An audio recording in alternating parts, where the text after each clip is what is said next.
یعقوب نے کہا کہ جب تک تم اللہ کا عہد نہ دو کہ اس کو میرے پاس صحیح و سالم لے آؤ گے، میں اسے ہرگز تمہارے ساتھ نہیں بھیجنے کا،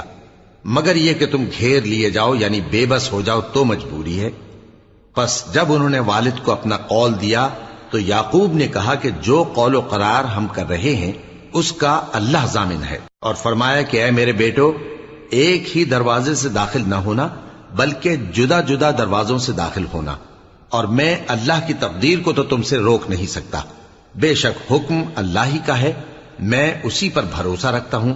اور اہل توکل کو اسی پر بھروسہ رکھنا چاہیے۔ اور جب وہ ان مقامات سے داخل ہوئے جہاں جہاں سے داخل ہونے کے لیے ان کے والد نے ان سے کہا تھا، تو وہ تدبیر اللہ کے حکم کو ذرا بھی ٹال نہیں سکتی تھی۔ ہاں، وہ یعقوب کے دل کی خواہش تھی جو انہوں نے پوری کی تھی، اور بے شک وہ صاحب علم تھے کیونکہ ہم نے ان کو علم سکھایا تھا۔